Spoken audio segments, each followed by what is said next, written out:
Tom Nisani, thank you so much for being here. So, Tom, you have been one of the most, I would say, prominent Temple Mount activists in Israel over the past years.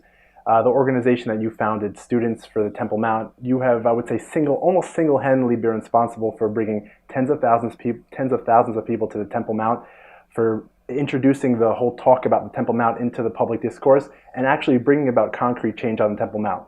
In addition to your role as Director of Education at Im Tirtzu, you're now also the CEO of BeYadeinu, the Temple Mount Heritage Foundation.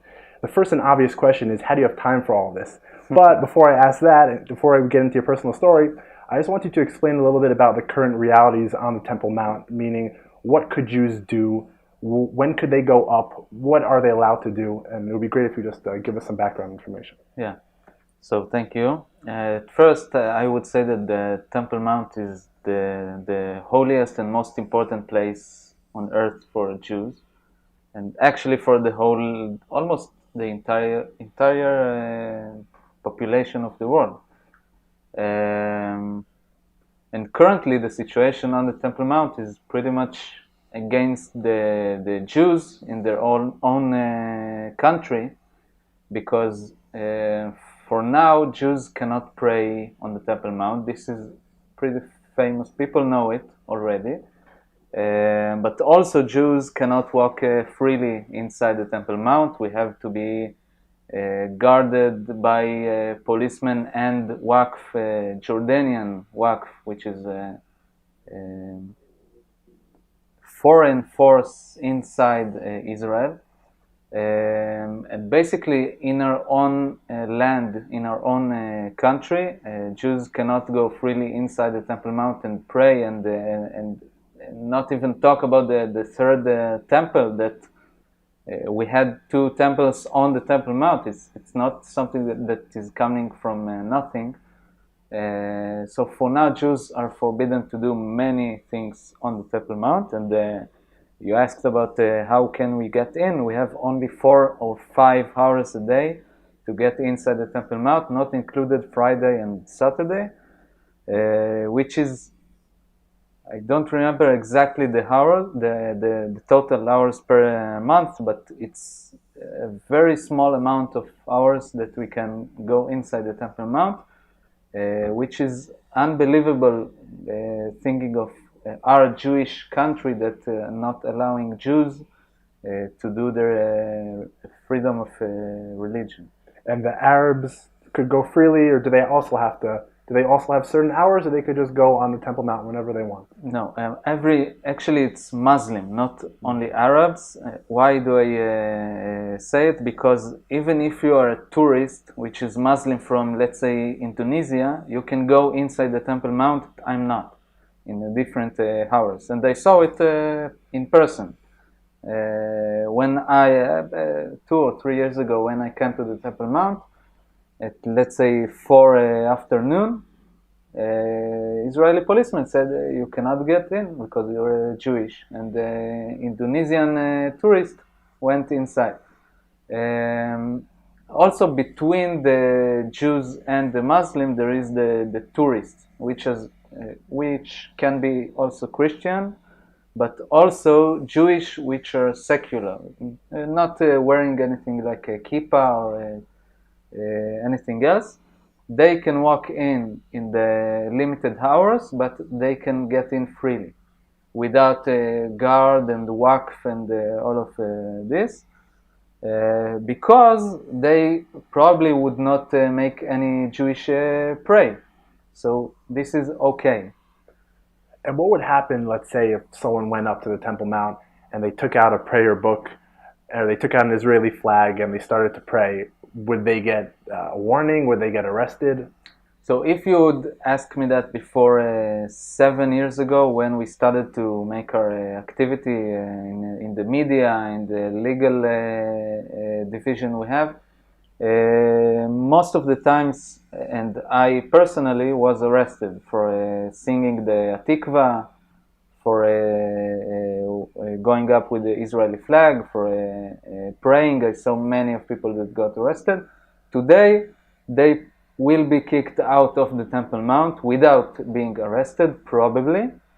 But next time they will come to the Temple Mount, the police already will mark them as dangerous people who can do dangerous things like singing your own national anthem on the most important place. So the police actually keeps track of people whose all they want to do is go up to the Temple Mount and express their freedom of religion. You're saying the police actually keeps track and know who these people are. Yes, every person, every Jewish person who comes to the Temple Mount is written in the police computers somewhere, and we know it for sure.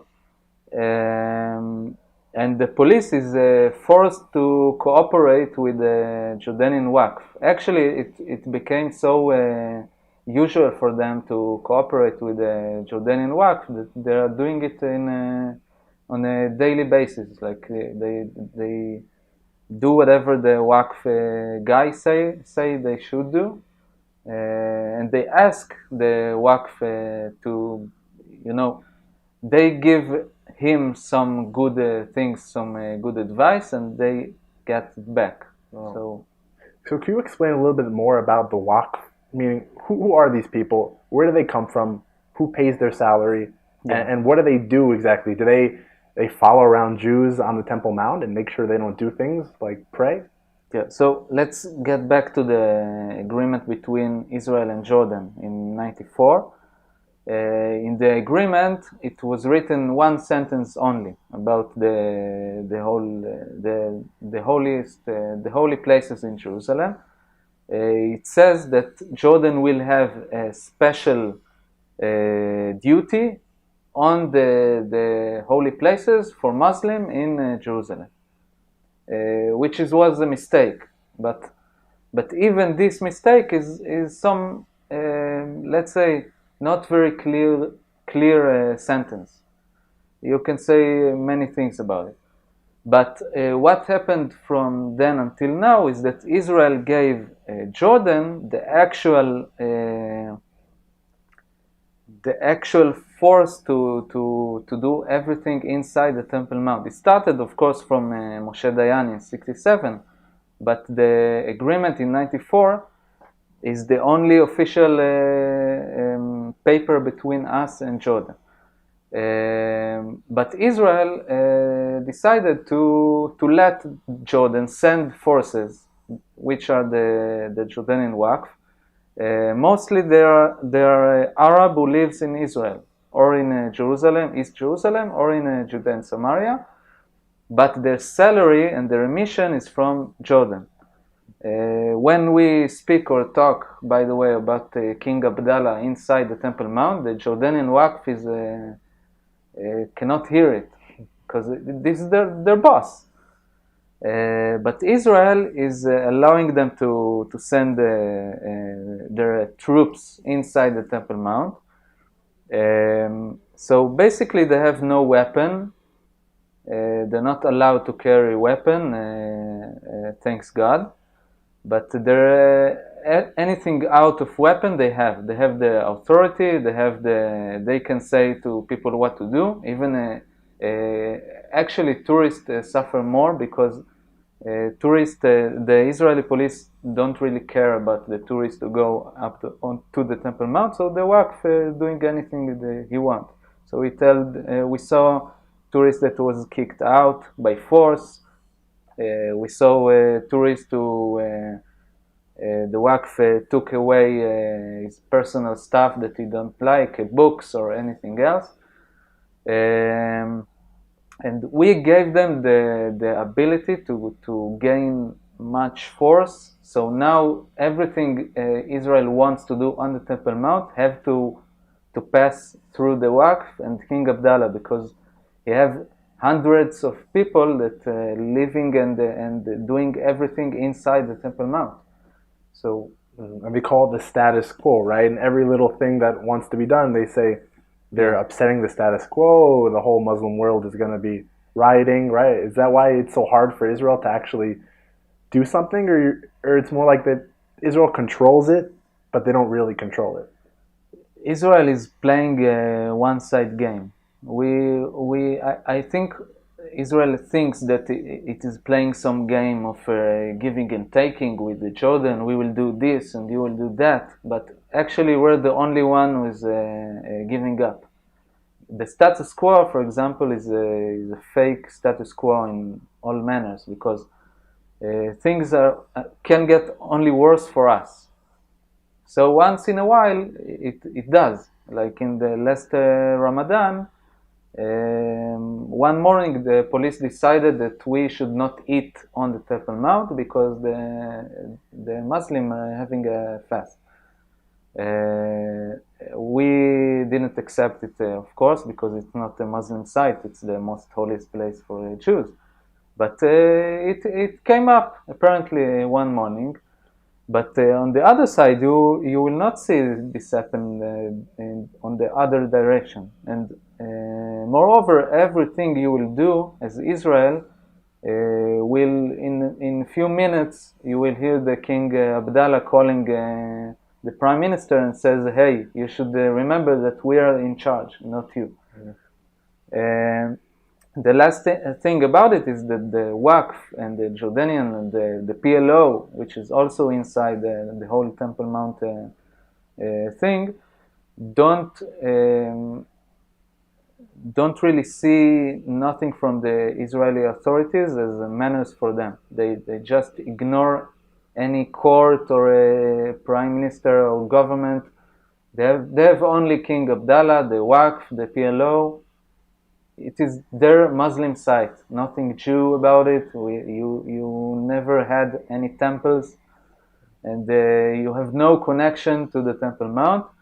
And I have to say that Israel is not doing enough, to say the least, to oppose this direction. I mean, Israel spends zero amount of funding to promote the Temple Mount from any aspect. I'm not talking about say to the Israeli people to go up even to ascend the Temple Mount. I'm talking about heritage, about knowledge, about education. You see nothing. You see only the Kotel, the Western Wall. And that's probably, I'm assuming that's why the organization that you founded, the Students for the Temple Mount, and the BeYadeinu, the Temple Mount Heritage Foundation that you now head, that's probably the reason that they're so they're successful, because you have such a people in Israel that don't even know anything about it, and the government isn't doing anything, so you guys try to get there. And I also wanted to, before getting more into the situation on the Temple Mount, I wanted to talk about a little bit about a stereotype that people hear the Temple Mount, they think these ultra-Orthodox Jews, these fanatics. But one of the first things that you notice about yourself is that you're not religious in the classic sense. You're just, an Israeli who cares about the Temple Mount. Mm-hmm. So I'm just curious where your connection from the Temple Mount came from, and what do you say to people who say, it's just for those religious Jews, the ultra-Orthodox Jews. For me, it shouldn't really matter. Yeah. So, first of all, the people who say it was right in a manner before maybe 10 years or 15 years, because the amount of Jews who was ascending to the Temple Mount was really few. I hear stories from back then about 2 Jews per day. It was going up to the Temple Mount in couples and went down. That's it. The Israeli people forgot about the Temple Mount, not only because their fault, also because the state of Israel don't really want us to remember it, because it will make conflict and we have to fight over it. We don't really want. It's more comfortable to remain at the Western Wall, downstairs. Don't make any new world wars. We don't want it. So it's based on something real. But what we do now is to show that and to promote a new generation, which is not only religious. We have secular, we have between, Masortiim, different types. And I basically have no connection to the Temple Mount until the age of 23. The connection started because I got to the Temple Mount by, not say mistake, but we went to the trip on Jerusalem. I was a student on the Hebrew U. And we're going to Machne Yehuda, to the market, and to the Western Wall also, because I grew up on the Western Wall, which is amazing. And I have to put the paper inside the stones because I want God to help me in whatever I have to do.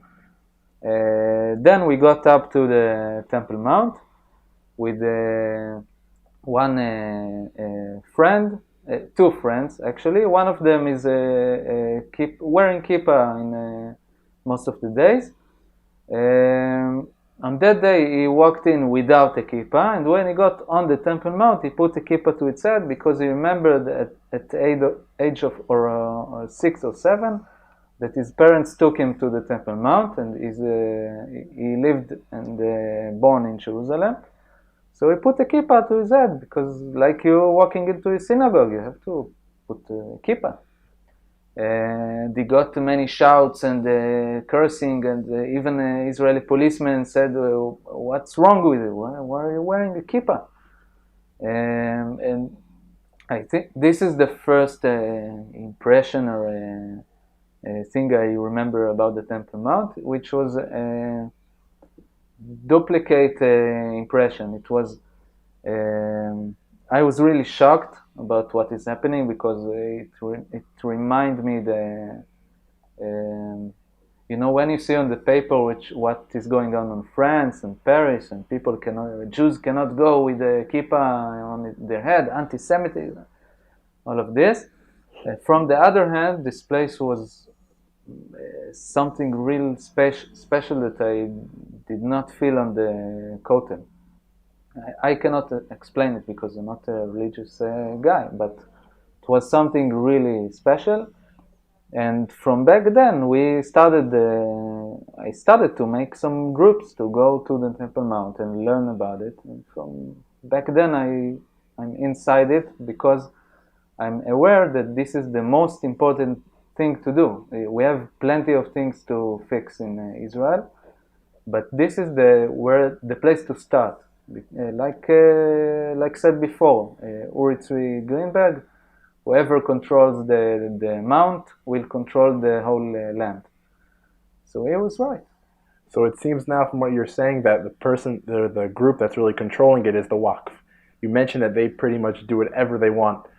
I was wondering if you could talk a little bit more about that. I remember it was a few years ago that they broke into this, I think they call it the Golden Gate. They broke into this place that was locked off. They created a new, some sort of prayer area, and the Israeli police said don't do it, but they just did it anyways. And they have a history of about digging up all the archaeological evidence that the Jewish people were here, and they just dumped it in the garbage like it was nothing. You talk a little bit more about what the Waqf actually does? Yes, I think it's not new to any of Israeli or foreign audience that Israel is having a real problem with dealing with the force, with violence of local population. We see it almost every day in the south, in the Negev, in the north, and on Tel Aviv. And we see it also on the Temple Mount, which is very clear and powerful to see those examples. So the Temple Mount is now running, the big things are running through the, whoever have more force to implement on the other side. So we see, like you said, on the Golden Gate, Sha'ar HaRachamim in Hebrew, back in February 19, 2 years ago. We saw it on what happened after the 2 policemen were killed on the Temple Mount, 2017. And they were Muslim policemen, correct? Or they were Jews? Jews. They weren't Jewish policemen. They were Jews? No, Jewish policemen. Their duty is to take care of the outside, by the way. They back then, it was Friday. They was standing outside of the Temple Mount because there are no Jews getting in on Fridays. So it don't really matter to the Muslim who attacked them because they went outside from the Temple Mount outside and shot. And you saw after it, again, Israel started to put the magnetometers, whoever remember the whole issue. And the metal detectors, right. Yeah, and wanted to make sure that every Muslim that get in don't carry another weapon, which is basic. And by the way, until now, the only gate which have detectors are the Jewish gate, the gate for Jews. And Muslim, I always say, tomorrow or now or in 2 days, there can be another terror attack, which can end in 10 policemen killed. I hope it will never happen, but it's the reality. And why? Because after it, Israel decided to put detectors. The Muslims said, "Not, you will not. You will not do it." King Abdallah said, "You will not do it," and Israel gave up because it's easier to say we tried, we cannot do anything. But what is the message from it to the next, let's say, Muslim generation? They see that their father will tell them that after the terror attack, Israel tried to implement some changes, and we fight back, and we won. And this is what's happening even today in the Damascus Gate. Outside the old city, not outside the Temple Mount. It was another violent occasion between Israel and local Arabs, and they won again because they have the force, and Israel cannot deal with population where dealing with things by force. And we, as people who always do things by the law, we're losing things. But we love this country, and we will ever do anything that will be close to violence against our own policemen. So what can be done? You talked a little about before you started the Students for Temple Mount, things were different. Things are still really bad, but things were even worse then. So what are some of the things that have improved, and what would you say to just the regular citizen, the regular tourist who wants to come here? How could they help to improve the situation? So first, we do not lose hope because we're doing good and important things that are really making a change. If you would ask me 7 years ago or 8 years ago when I started to go up to the Temple Mount, we got attacked on almost every time we were ascended to the Temple Mount. We were attacked by stones and cursing and spitting every time. I'm really glad that I still went up and didn't give up then, because most of the people would say, the hell about it, I will give up. I don't want to be spitted and stoned when I go to the most holiest place. But because of everything we have done, things got better. As I said, if you would sing your national anthem or raise your own flag, you could find yourself arrested for 2 days, even before 8 or 7 years ago. Today you would not. The worst thing that will happen to you is that you will be out of the Temple Mount. It is still happening. We're dealing with it. I think the most important progress we made is on the media, because the Israeli media have a lot of force in Israel. They can decide whether things is legitimate or not. And for now, on the most important media sources, they see the Temple Mount very different. I remember before they were talking about the right-wing activists with the kippah and peot that are going to make flames on the Temple Mount. And now they're talking about the Jews who want to ascend the Temple Mount and pray, and talking more about the Israeli story about the Temple Mount, which is very different. We have to do more. You asked about what the ordinary guy can do. Every Jew should ascend to the Temple Mount first, once in a month, if he could.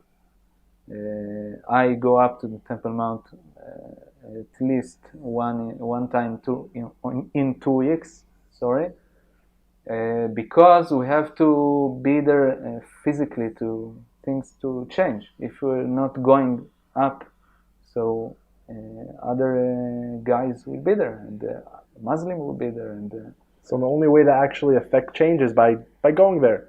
If there's all of a sudden hundreds of thousands of Jews are going to the Temple Mount, they're going to be, the government, I guess, will be forced to change their policy. This is the first things to do. Of course, it's not easy because we have the limited time where I can get inside. So the ordinary guy cannot go up in most days.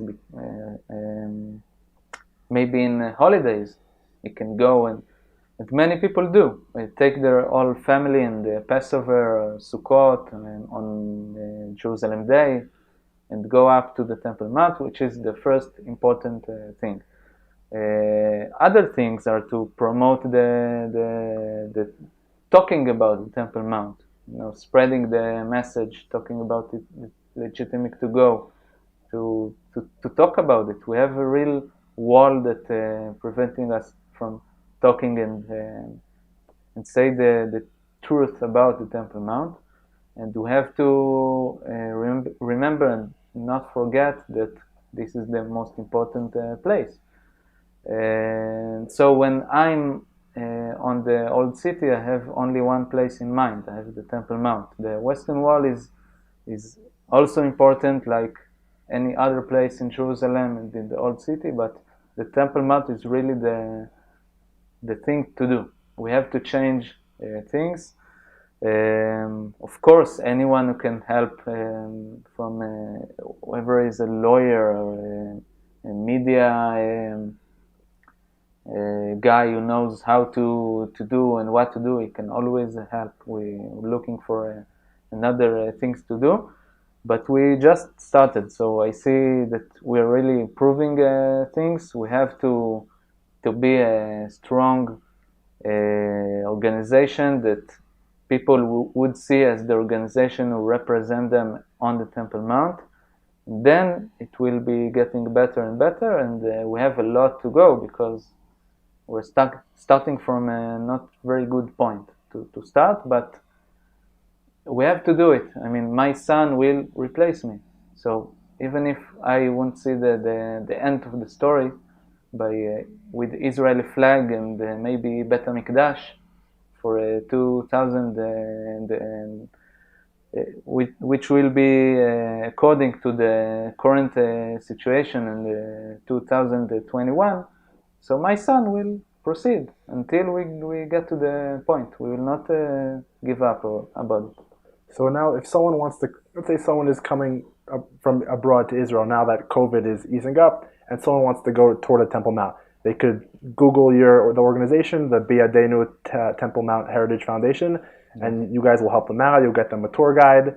Yeah, we have a website which is Hebrew and English, so you can find it online. We have guides every day that are going up with the Jews who are coming to the Temple Mount.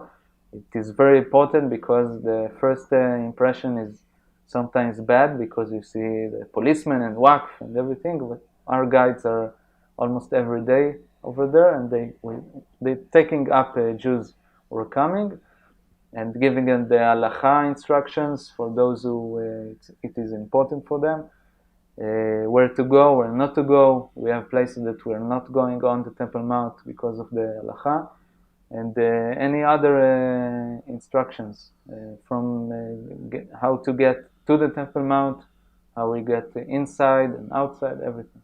Okay. Well, Tom Nisani, thank you so much for the talk, and continue the great work. Thank you.